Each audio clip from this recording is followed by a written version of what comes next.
Welcome, everybody, to this edition of Beers with Bill. It is my pleasure tonight to have Jesse Lawrence from Annapolis Brewing Company join me. Jesse, welcome to Beers with Bill. Thank you, Bill. Good to be here. Which beer are we going to start with first? So I think we'll start with the WBA Railway Rye IPA. So this is one of our, this is really our flagship beer. We've got this in the NSLC here in Nova Scotia. I think it's a fairly typical rye IPA. So it has those sort of spicy rye notes. It's got a nice malty backbone with, some caramel 60, not too much. I try to go light on the caramel. And that's about it. So it's 2-row, little caramel and rye. So cheers.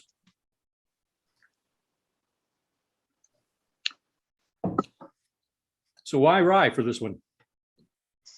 Well, I have to be honest, this beer existed before I came on at Annapolis Brewing Company. So this was one of the early recipes that the owners, then partners, Danny McClare and Paul had come up with. So they were sort of a home brewing duo, and they decided, hey, why not start a brewery?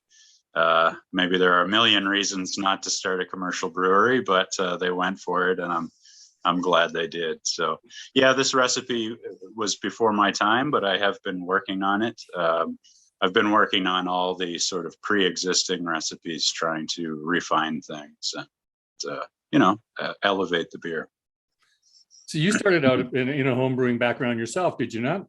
I did, yeah. I started homebrewing probably around 2000, 2001, back in the dark days when it was hard to get your hands on materials. And, like most home brewers, I kind of learned the craft as I went, and, with help from the internet, so the Google groups, the home brewing Google groups and things like that. And I was active in the Members of Barleyment. I'm sure you guys have heard of this email group. I haven't been in there for years, but it was a good bunch of guys back then, and learned a lot from them.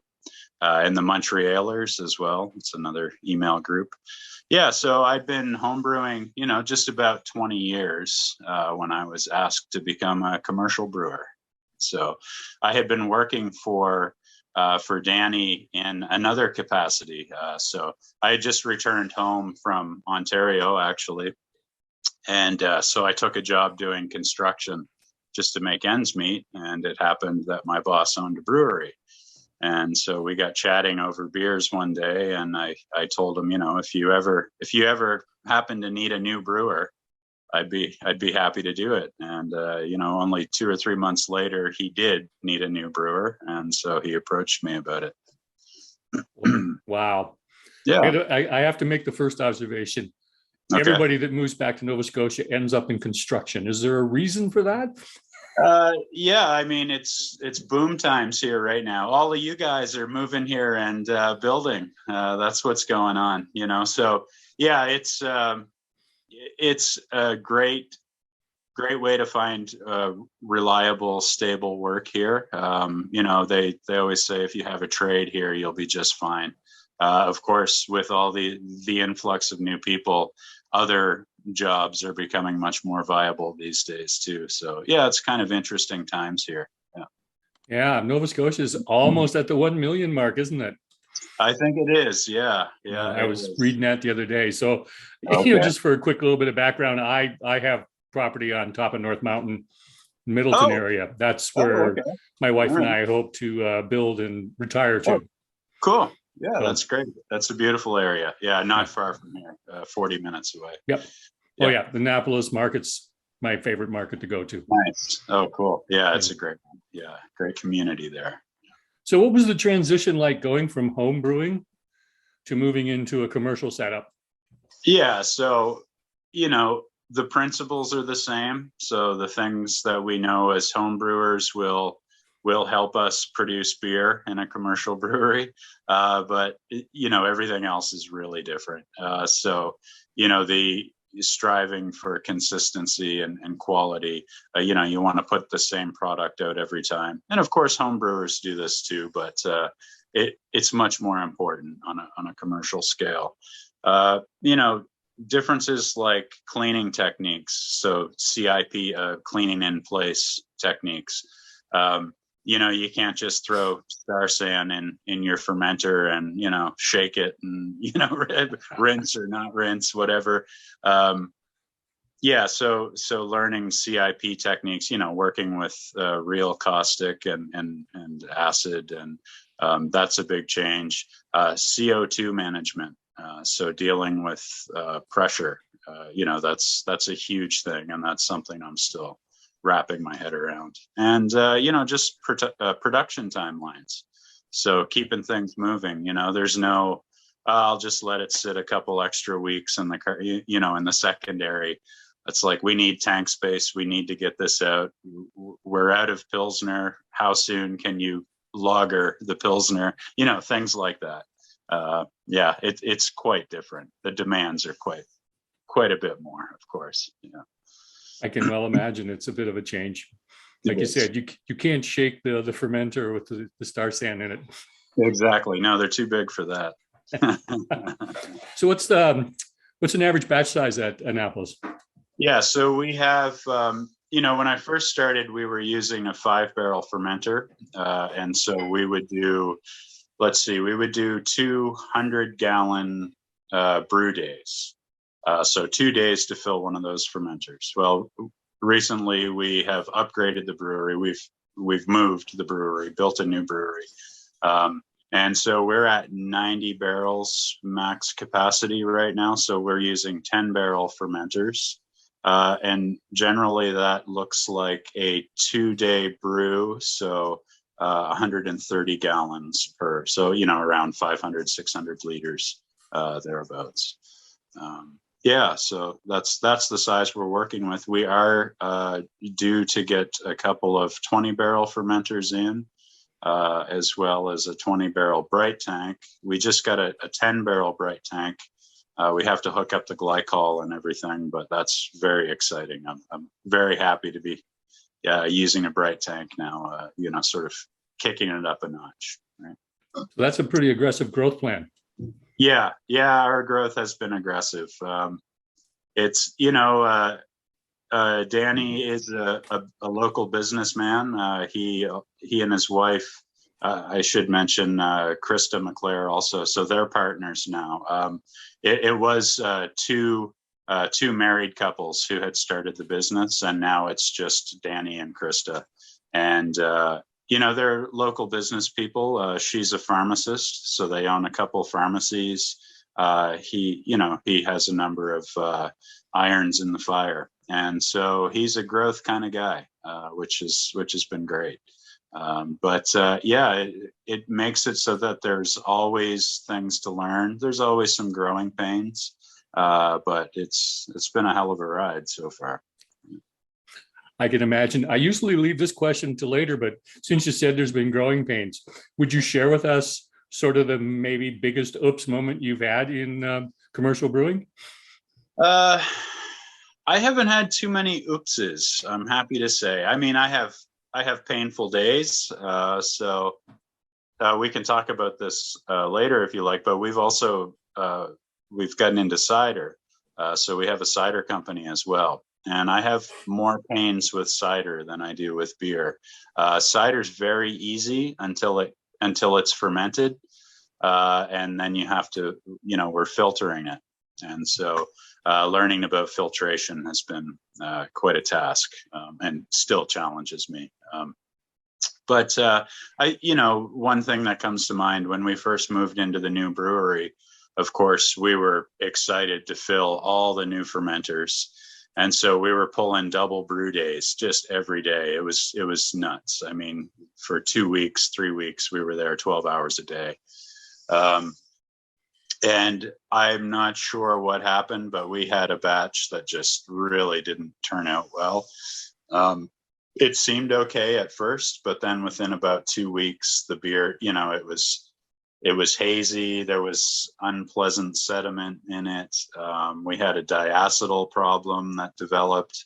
And so, we did end up dumping it out, which, they say don't fear the drain as a commercial brewer.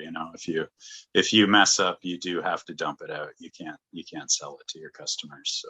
So we just moved on from that. Yeah. Very stereotypic. Almost every commercial brewer will have a story of like, yeah, it just didn't work.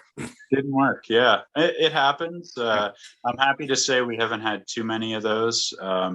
There were some issues before I came on, with some batches of Pilsner, which is tragic, of course, because lagers are in the tank much longer, and they're great sellers, so the demand is high.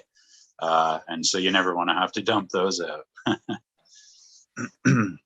So what's the hardness of the water like in the area? So the water it's not too hard. It's not bad. And, acidity wise, it's actually, it's around 7. It's kind of right in the middle. So we have begun water treatment this year. It wasn't even on the radar until this year. And I kind of, they say that water treatment can be the difference between good beer and great beer. And so that's appealing.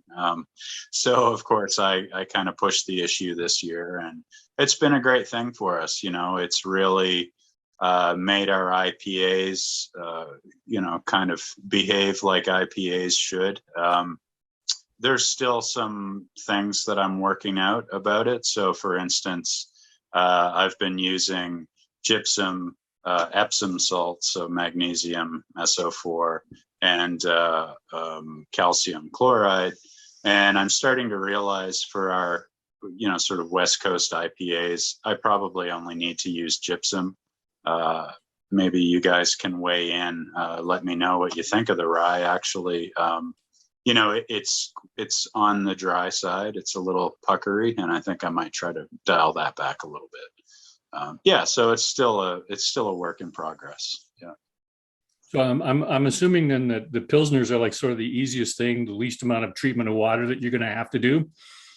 Well, yeah, I mean, I'd love to produce nice, soft Pilsners in the Bohemian style, with that water that you can't even feel. But it's just, we'd have to start, from scratch, basically, with RO water. And so that's not feasible. So, yeah, I don't really treat the Pilsner much at all.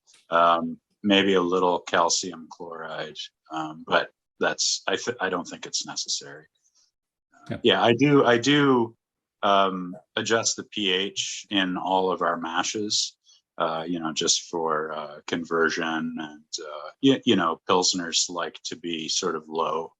They like to be have a low pH. So what's the next beer we'd like to try? The next beer. Okay, so let's go. I'm kind of, I usually like to start light and work my way up, less hops to more hops. But we've got a few different things here. Let's go to the porter, I think. I think that makes sense in our order here. So I'll open my porter. So the King George Porter is another recipe that was sort of around before I was. We have a porter and a stout, and lots of people have opinions on porters. What's the difference between a porter and a stout? But I think when push comes to shove, it's really up to the brewer to define what the difference is between a porter and a stout. So I tend to like a porter that's, it's got a bit of bitterness. I like that from the roasted grains and from the hop profile. I like a bit of chocolate in there and not too much coffee. But I do like a roasty porter.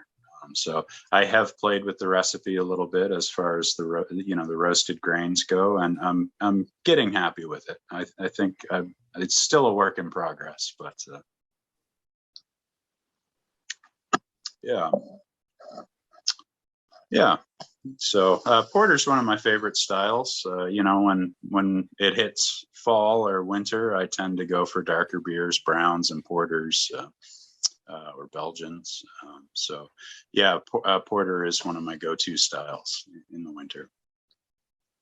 So your favorite beer to make? My favorite beer to make is probably Pilsner, actually. I'm kind of a basics guy. I respect the foundations.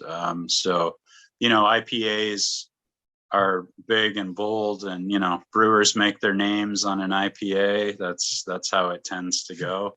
But I kind of respect the classics, and so I really get into the challenge of making sort of a well-made beer that that won't hide any of your mistakes. And so I would have to say Pilsner, and I also like making saisons. So saison is one of my favorite styles. I usually make one every year. So I'm about to brew it, I think, in the next week or so. So our old mill saison. I would have loved to send that to you guys, but we just don't have any at the moment. So that's an interesting combination, doing Pilsners and saisons as the styles that you like. Yeah. When I first got into craft beer, I was drawn to Belgian styles and sort of continental styles. I also love bitters. Desert island beers would probably be, Pilsners and bitters, honestly. Yeah. What would I find on your playlist right now? Actually, I've been the last few days listening to, she's an Ontario artist. I think she's based out of Nashville now, but Lindy Ortega. So she's, I'm actually a musician as well. And so I used to play back in my Toronto days, and I used to see her around, sort of on the scene. And so I've kind of been missing her sound a little bit lately. So yeah, that's what I've been listening to the last week or so. What instrument do you play? Electric bass. Electric bass. I used to be a guitar player, but I wanted to make money playing music. So when I was about 28, I switched to bass. I had played bass when I was young in the school jazz band, and always had a great time with it. But guitar was cool. If you want to make money, you've got to play bass or drums, right? That's. What's your favorite genre of music then? I'm a jazz guy, but my favorite genre is probably soul and old school R&B. Yeah, Motown, Stax Records, Atlantic, all that kind of stuff. So can we twist your arm into some punk? Yeah, I love punk. I was listening to London Calling today, so the Clash, and I love everything. As a bass player, you just say yes to the gig. So whatever the music is, you have to learn to like it. That's very true. Or just there's so many people in the craft brew industry who played in a band, and sometimes they're still playing in a band. So I'm thinking we should get the Beers with Bill band together. We can all do some collaboration. We could do collaborative brews and collaborative tunes. Well, I'd love to brew with you next summer when I'm down there. That's for sure. Sure. Absolutely. Yeah. Stop by anytime. We can make a plan. I'm curious about the artwork behind you. Well, I have to be honest. I'm actually, I have a house sitting gig for the winter. So I think these are local artists. I don't recognize the signature. So I got a property that I'm going to build on in the spring. And so I was fortunate to find this house sitting gig to save a bit of money. And it's actually just a 5-minute walk from my property. So it's very convenient. So I'll be here till July. And I'll be building in the spring. That's fantastic. So where's the property? The property's in Grandville Ferry, in the village, if you know that area. So it's up on the back street. It's in the village, but it's very private, and it's a wood lot. It's quite beautiful. Lots of character. Yeah. We'll talk afterwards about who you're getting for a builder, because I am always who will I get to build on the East Coast for me? Yeah, well, I think it's going to be myself and my father. So we it's probably a one and done thing, I'm afraid. I'm looking forward to seeing it. Yeah, absolutely. Yeah. So what's been the hardest thing to overcome during COVID? Just the lockdowns. I mean, when they shut down the tap room and you're working at the brewery, you start to think, well, what do I do? Do we keep producing? So we have, or at the time we had 2 products in the liquor store. So obviously that kept us going. And so just the lockdowns, and I think now sort of navigating the regulations, and, for the tap room staff, coming to grips with, asking for people's COVID passports and things like this has been difficult for them. But I'm the behind the scenes guy. So honestly, I just kept on plugging away. I kept on brewing. During the first lockdown, Danny was actually away. He was in Florida, and that's a whole story about him getting home. But we had a little TV in the brewery, and so I would just watch CBC. It was kind of not that healthy, watching the news all day long and just all this terrible stuff going on. But I just kept plugging away, and it was it seemed like the whole town was dead. No one was out. There was no one around, and most people were not working. I was, and I'm really grateful for that. But it was just me, myself, and I, and my lonely little brewery at the time. Yeah, it was very surreal. I can well imagine it would be. Yeah. So what do you think's been the best change to come out of COVID? Well, there's a couple of things. So during the first lockdown, Danny and I started throwing around the idea of making cider. And, just as how do we keep busy? He's a great boss. I mean, he wanted to keep me working. He wanted to, all of that. And well, hell, let's start making cider, And so we decided early on that we wanted to have a separate company for the cider, as not to dilute the brand, right? So we started the East Coast Cider Company. We kind of came up with a cute concept. Our first cider, our cider tends to be very dry. But our first one was the dry one. And so we called it Low Tide. And then, of course, we came up with High Tide, which was the sweet. And then Rising Tide is semi-sweet. And, so the cider thing's been huge for us. Our number one seller across all products, beer included, is this ginger cider that we make, which is just, if I can pat myself on the back, it's amazing. It's really, really tasty. And so that's been huge for us. It really helped see us through sort of those dark COVID days financially. And another great thing is that we got, we switched our focus to online sales a bit. We really drummed that up. That had always been on our roadmap, but it wasn't really something that we were doing. A lot of local breweries got into doing deliveries, like Lund's Mill, which is, would be close to your neck of the woods. Yep. Great brewery. Sean's a great brewer, friend of ours. And, they took to deliveries in a big way, and they just said, why haven't we always been doing this? It was a huge boon for them. Yeah. Did COVID change how you guys got your message out to people? No, I don't think so. I thought about that. I really don't think so. Other than, maybe it's forced a bit more social responsibility. So just thinking about social distancing and, sanitizer and all this kind of stuff. But we haven't really changed how we do things. I mean, we're in a small town.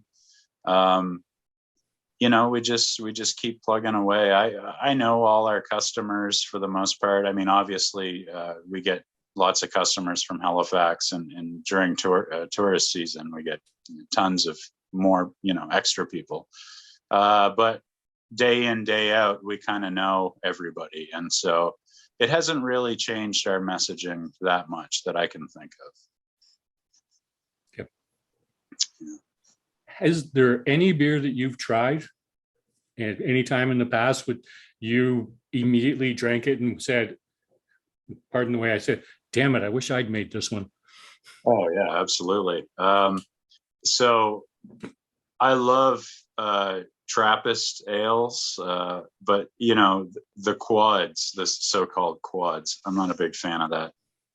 Belgians don't use that term, but so like the Westmalle 12 or the these beer, I mean, just amazing. Westmalle isn't really considered one of the best Trappist breweries, I think, maybe just because they produce more than a lot of the others, them and Chimay. But their 12 is just unbelievable, with sort of these deep fig notes and sort of tobacco, and just an amazing beer that evolves as it warms up. Saison Dupont, obviously, rumor has it that they just use 100% Pilsner malt, right? So it's a process oriented beer, process and the equipment. I would love to be part of something like that. Pilsner Urquell, these sort of the classics. I love the classics. Yeah. So have you ever thought trying to do a quad? Yeah, we threaten all the time to do that. 11 and 12% beers they're not real bangers at the tap room. The people aren't drinking pints of them. But yeah, I will do it eventually. We did have a triple one time before I started brewing. It was delicious. It was a collaboration with Horton Ridge Malting Company. It was great, and people really liked it, actually. But I am trying to get my Saison as close to Saison Dupont as possible. If you're gonna copy someone, copy the best. So I'd love to do a quad, though. That's on my list for sure. Idea for next summer. Yeah, absolutely. Get it ready. Yeah. Yeah. That'd be great. In mid-August, we'll come out with the quad and let it sit till Christmas. Well, you do have to let them sit for a bit. That's true. Yeah, they're so hot that they need time to. Yeah, absolutely. Yeah. Before I ask to go on to the next beer, Derek had a couple of questions. He's wondering how the packaging mix has changed from COVID. So, like, how much you were doing on draft versus how much was going into can. Yeah, sure. So that's a good point. So yeah, obviously we weren't in a hurry to fill kegs during COVID. And so during the first lockdown, we were in our old brewery and we were exclusively in bottles. And we have this sort of a very well engineered, but as a process, very hellish sort of bottle filler, counterflow filler. So 4 heads, and it took me about a day and a half to 2 days to fill a liquor store order with this thing. So, talk about a crimp in your brew schedule when it was just me. And so during the second lockdown in the new brewery, we had a canning line, and it's been great. I mean, canning lines are fraught with issues, problems, potential oxidization. The damn things break down in every conceivable way. But it's nothing. It's trivial to pump out 1,600 cans in a day. So that's huge for us. That keeps the brew days flowing. It keeps our production timeline sort of quite tight. And it's it's been huge for us. So yeah, we were ecstatic though when we were able to open the tap room back up and just fill a bunch of kegs, right? Because that means you can safely get back to brewing at a full schedule, because you can only sell so many cans, so yeah.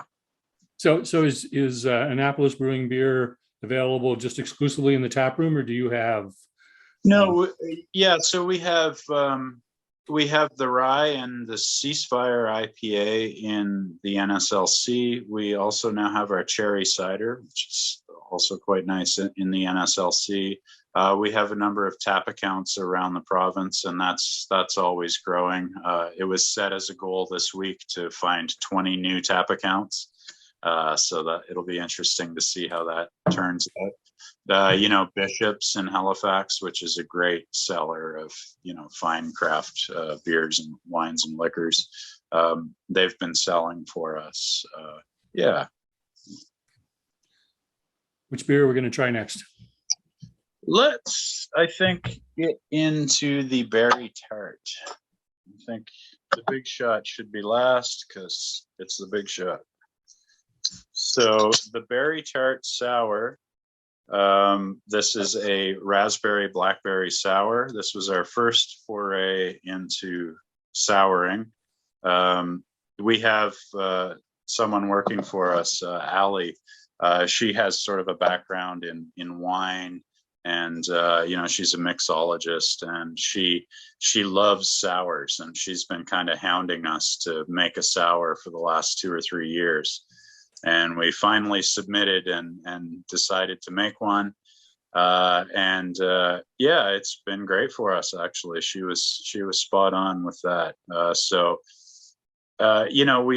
We tried a number of locally made sours. So like the Jubilee from Two Crows, and, so we kind of had this sort of sour, jammy kind of idea in mind. I'm actually a big guy for lambics too. So I love traditional lambics. When I was a home brewer, I actually made a few crazy lambic experiments. And so I love traditional sours. I like Berliner Weisses too. And I guess I had a little snobby thing about doing kettle sours. Like, it's just not the way it's done. So I had it in my head that it wasn't very interesting, but it produces a damn tasty beer. It's very refreshing. People really enjoy it.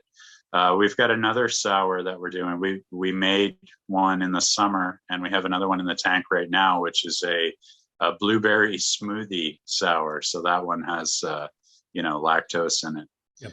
It's a bit of a different beast, but the base is exactly the same for the two beers. Can you show me the can for a second? Yeah. So the can is, let me make sure I'm getting it on there. Yep. Yeah, so it's quite differently branded than the rest of our products. Yep.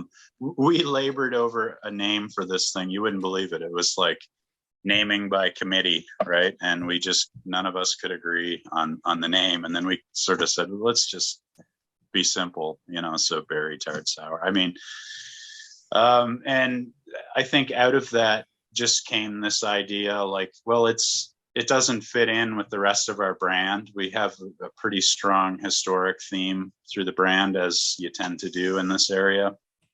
But this just doesn't feel like that kind of beer. So we kind of went with this light look. And so that's kind of extended to some of our other beers as well. So like we've kind of settled on a recipe for our NEPA, the Fundy Haze. That has quite a different aesthetic too. I believe you guys picked up some of the NEPA. I had thought about putting that on the list, but I was a little nervous about, NEPAs they don't travel well. You never know, like maybe it's been in the can too long and, all that kind of stuff. But I should have just gone for it because I think you guys got some anyway. So, but so it's a bit of a different look for us, but I like it. It's visually refreshing. So. Everyone seems to be loving your sour, that's for sure. Cheers. Thank you. I enjoy it too. I don't reach for them often, but I'm always happy when I have one. Yeah. Yeah. Who does your artwork for you? Yeah. So as far as labels like cans and bottles, we found Danny and Krista found a graphic designer. Actually, she's from New Zealand. Actually, they found her through 99 Designs, this website, and yeah, it's a freelance thing. They send her a concept and the pertinent details, and she comes back a day or two later with beautifully designed labels. We always get kudos on our labels. They're very visually appealing. I like that they're a little on the busy side. There's a lot of information on them, but it gives you a lot to look at while you're drinking your beer. What do you see that's new and exciting in the craft beer industry? Well, I'm not going to say things like milkshake IPAs or pastry stouts or seltzers or things like that. For me, it's a return to lagers and pilsners and things like that. Without, I don't want to offend anyone, but I tend to think that there's a progression of beer drinking or brewing, or and people who first get into craft beer, they go bonkers for IPAs, because an IPA is something that just sort of clobbers you over the head. I love IPAs. They're fantastic.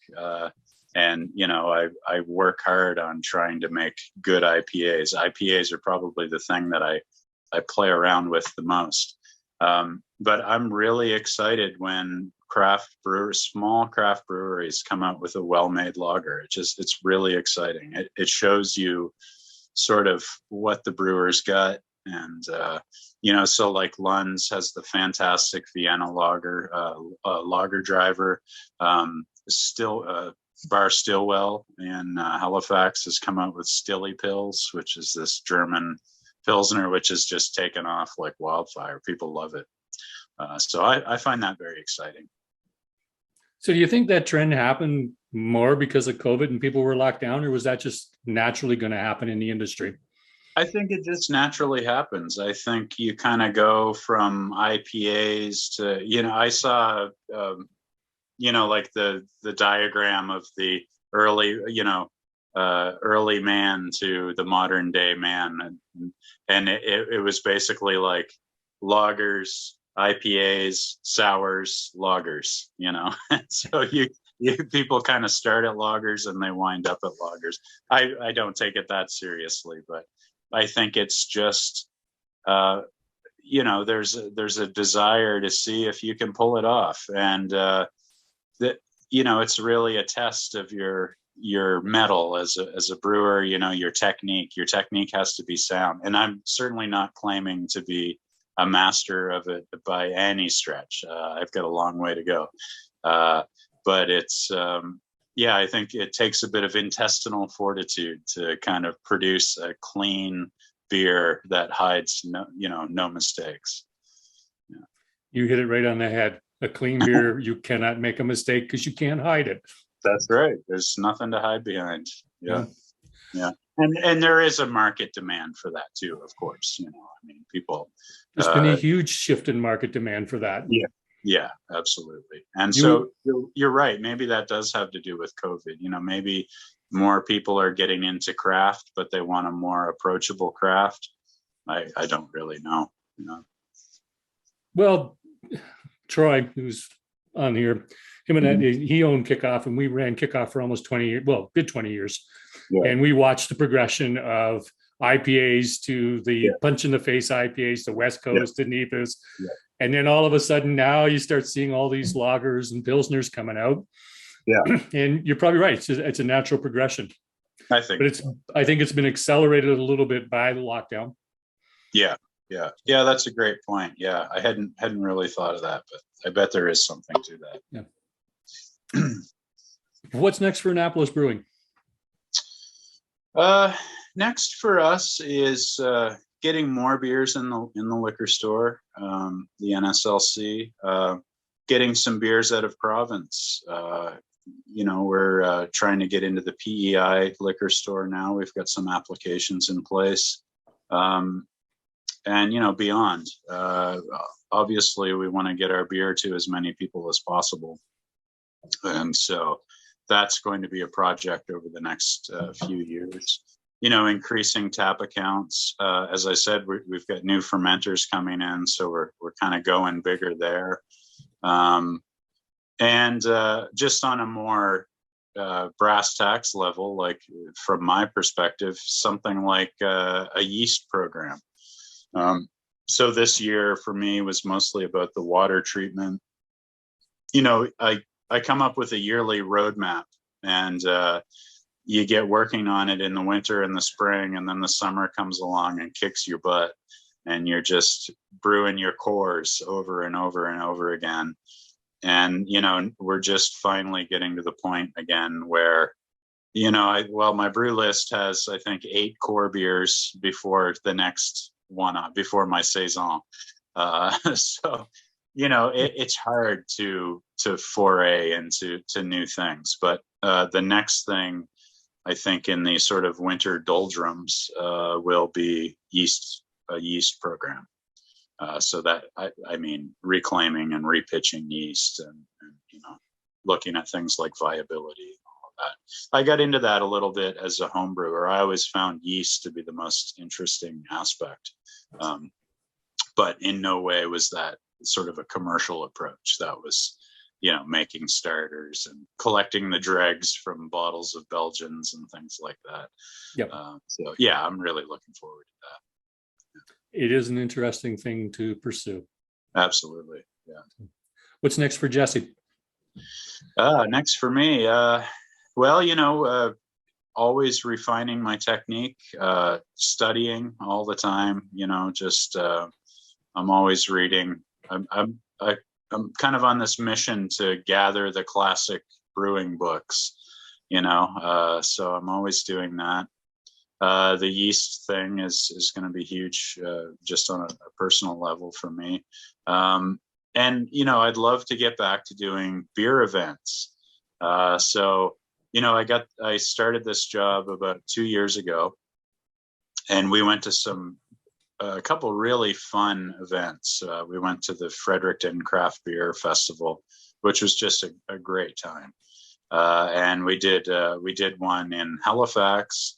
And we were slated to go to San Antonio for the Brewers Convention. And then, of course, it was shut down. And I haven't done a thing since. I feel like I've been sort of trapped here in Annapolis since all of this started. That's not quite true. We've done a few fun little one-off events and things like that. But yeah, I want to get out there and start meeting others in the field and all of that kind of stuff again. It's just good fun. It certainly is, and a lot of people miss it, that's for sure. Yeah. So talk to me about the last beer. The last beer. Yes. Okay. So the last beer is Big Shot. So this is our black IPA. This is one of Danny's recipes, so the owner. And Danny has a knack for coming up with really good recipes. And so this is sort of, I don't know what a classic black IPA is. It's kind of I know some brewers who just hate the concept of black pale ale, of black India pale ale. It's contradictory. But it's got the sort of the Cascadian hop, that sort of West Coast hop character. It's got, that nice dark color with some sort of coffee notes. But we've really tried to dial back the roasty character. So this is one that we've often given to beer judges, and their gripe at first was it's too roasty for the style. So I've switched to some malts like Black Prince and, some sort of dehusked or huskless roasted malts to try to temper that that roasted character a little bit. Mm-hmm. So the Big Shot is kind of a dangerous beer. It's 7.1%, I believe. This is not one that you want to get a growler of, or, consume the whole growler in a sitting, certainly. I think it's one of our better beers. It's one that a lot of people like. And I'm always surprised, a black IPA. It sounds sort of unapproachable, but lots of people really like it. Who's your favorite craft beer bar or restaurant in the region? I would have to say Bar Stillwell in Halifax, just because it's got that sort of artisanal leaning. It reminds me, not so much in atmosphere, but in concept. The menu reminds me very much of sort of the beer bars that I would go to in Brussels, or places like that. So there's lots of different beers on the menu. They have like 3 or 4 saison. They have interesting beers like that, and they have bottles from Belgium, which I think is great. I mean, you can get lambics, you can get Cantillon there. So that's pretty cool in my opinion. Absolutely. It's your favorite style that you like, and that'd be the place to go. Yeah, that's right.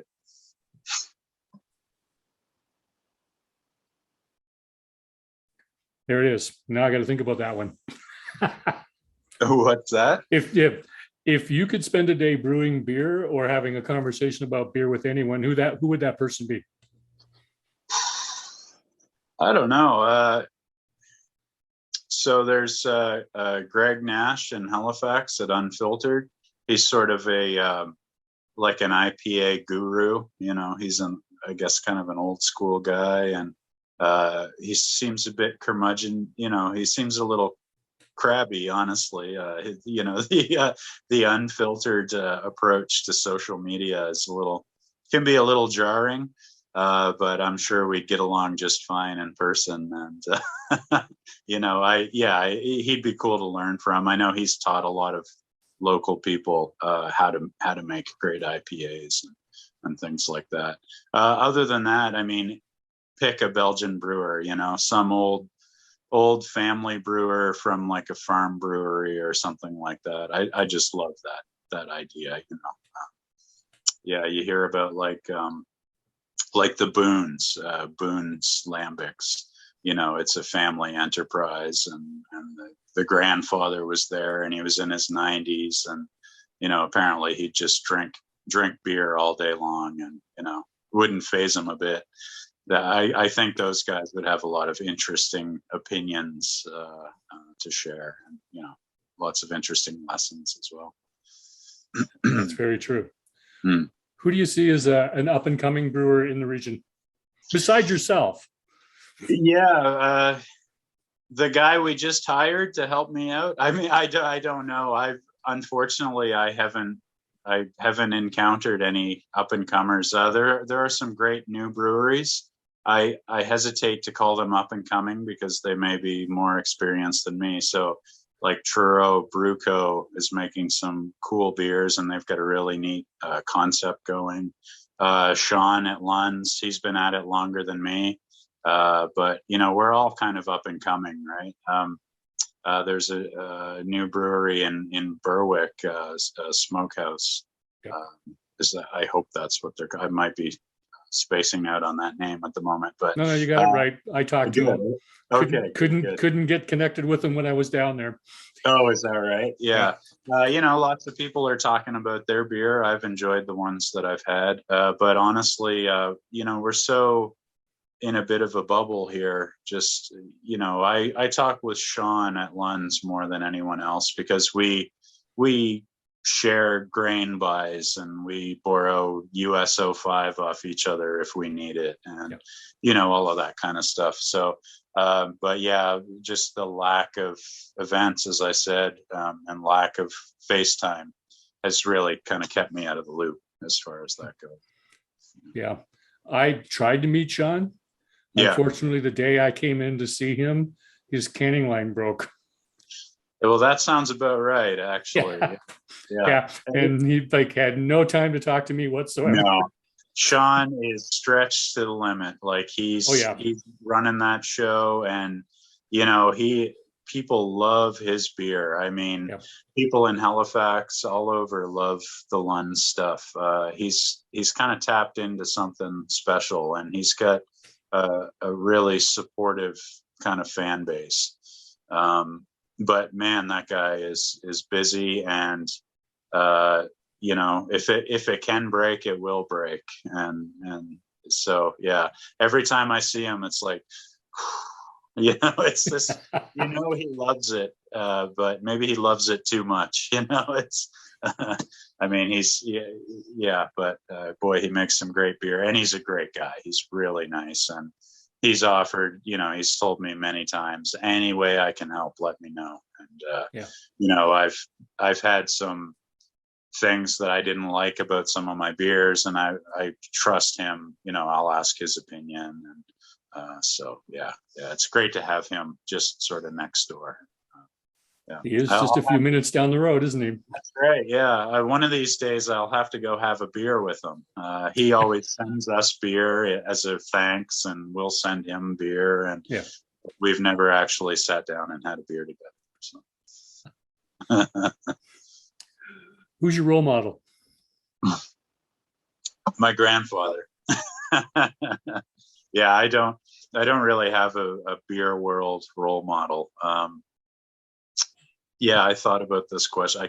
Nothing's really coming to mind. I like your grandfather. Yeah.